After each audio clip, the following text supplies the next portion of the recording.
Hi, Gary Whiting, and I'm with one of my graduate students, Eric Nielsen. Eric came to my school about 3 years ago, I guess, and we met. We're in Las Vegas right now. He's got horses. He's shoeing and doing chiropractic work and massage on them. And since we were coming through on our way up to into Utah, Boulder, Utah, to do the kickoff on Gary Whiting's Equine Massage Academy for horse and rider, it just made sense to stop and spend a little time with my student. But we've had some interesting conversations. I thought what we would do is talk a little bit about the imbalance and why we have an imbalance in the massage field in general, and as well in the equine massage. The imbalance is we have more women that attend these programs than men do. Well, since Eric came to the program and has been very successful and has great results with it, he was the perfect person to talk to, and talk to you gentlemen out there, you cowboys, and help you understand that this is a very serious and very beneficial. This is not fluffy stuff. This will do things sometimes that chiropractic can't. You put everything together, you are the true athlete, form, function, design. You're working as a top level athlete when you put the horse and rider team together. Now, in the massage field in general, you're going to run into the problem of men they want to get worked on, but they don't want to do the work.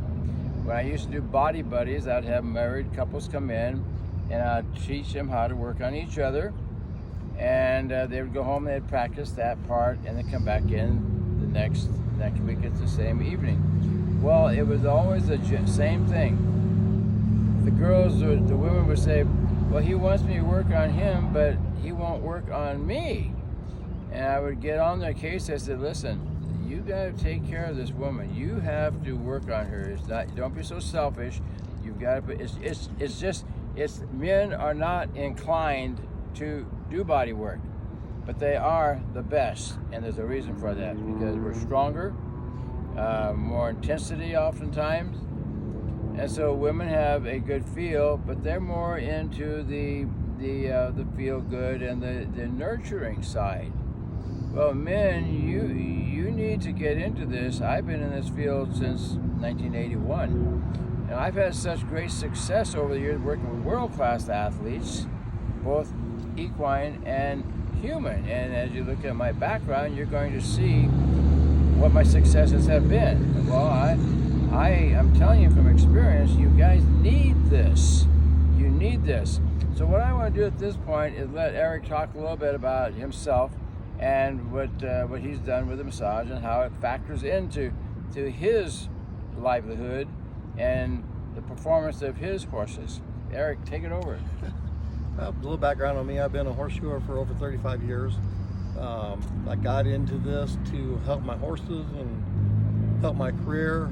Found out that by releasing the muscles in the hips, it made my job a lot easier to work on the horses, therefore prolonging my career.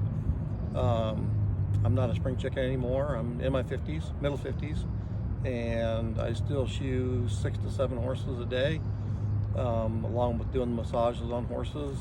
Today alone, I'm going to work on 5 shoes and 4 massages. So that's a pretty long day for me today, but it has benefited my practice.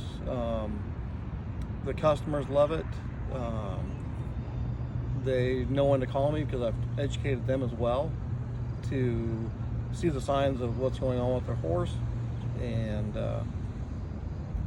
the therapeutic approach to it compared to the feel-good approach, there's no comparison.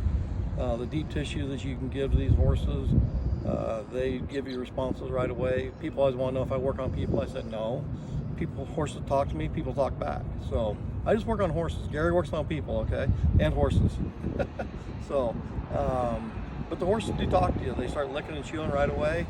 The relief they get, they start yawning, they'll start itching and scratching. So you can see how they're talking to you, and the benefit is just wonderful. So that's helped my business. So Gary, you In 1995, when I adapted the art of Shiatsu massage from the human to the horse, I had no idea what I was going to run into.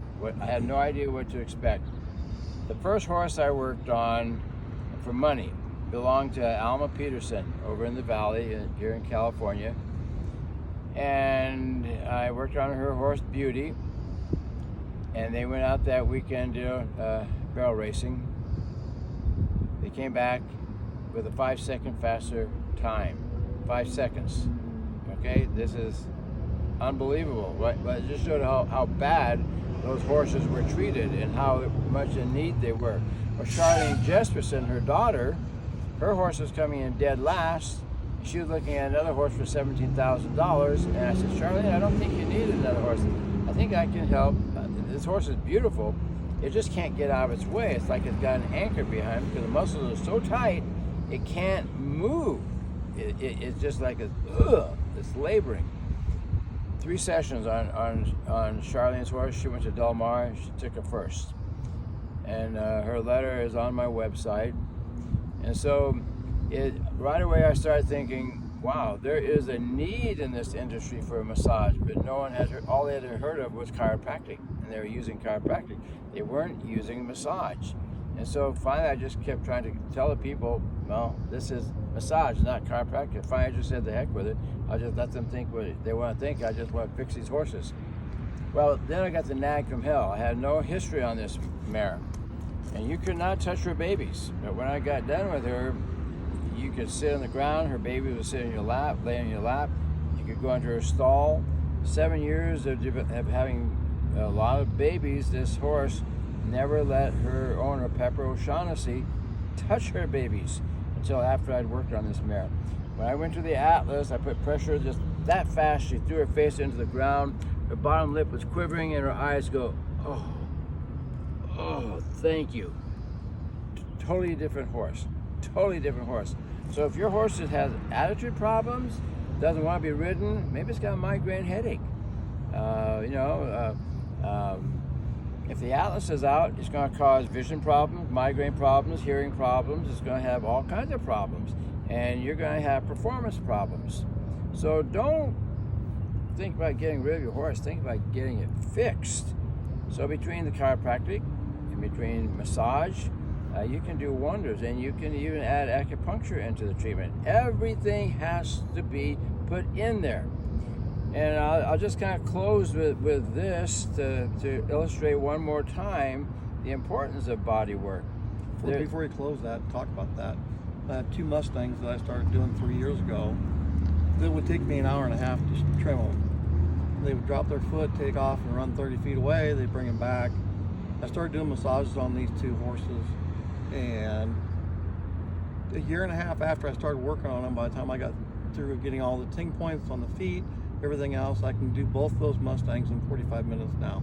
And I still continue on with massages, and the people are happy with them, and they love their horses. And before, they were thinking about getting rid of them. So now they've changed their behavior that much. So it's more mental as well as therapeutic for the horses. So you just reminded me.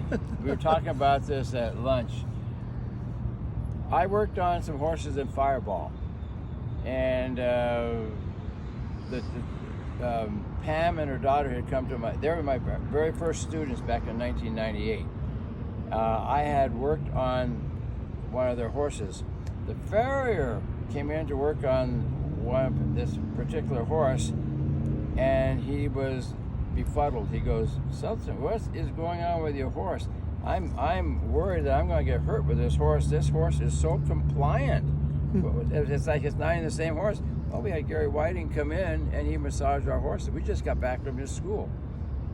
He sent his wife to my program. He says, you're going to learn this, and you're going to fix these horses that I am scared I'm going to get hurt.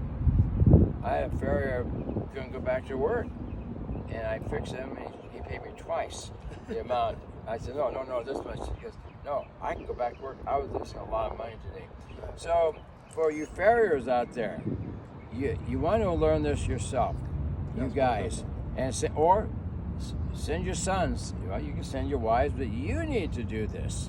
And we need to get guys in the industry because they do a better job. There's more masculinity, there's more drive, and some of these horses require a lot of pressure. And that's where, and it's just simply a no-brainer. The Greeks said it best: the athlete that does not use massage is a common man. It was based on, were you serious enough to use massage, or did you not use massage? If you don't, you're an amateur, you're the common man. We use it. We are not the common man. We're the best in the business. All athletes, U.S. Olympic athletes, I've worked with those for years, they all use massage. They all use it to enhance their performance. So that's just a little, well, not a little, we talked quite a bit actually. Yeah. But you guys, you need to look at this, or at least send your ranch hand in to the program to learn this, and take them to your shows and have them keep working on your horses while at the shows, and keep your performance up here where it belongs. Treat them like an athlete. If you're not using this massage, especially the Equine Shiatsu massage, you're robbing your performance. You're creating a problem for your horse. You guys are a team. In my program, Geary Whiting's Equine Massage Academy for horse and rider, I teach my students how to work on people and horses. We put the team concept together. You're a team. When I say, hey Joe, who's your partner today? Oh, Tommy. Not one of them say my horse. Your horse is your partner. Take care of your partner. You're a team. Yeah, so is your buddy over there, but this is your team. You two working together as a team. So that's it, Eric. Thanks so much. Thank you. It was really good to see you after 3 years. Yeah. And We'll do it again. and Yeah. and you know, you're still doing some things you learned back in school, Yes, I am, a lot. and you still got some of those big pine cones. Yeah, I do. It was good, man. All right.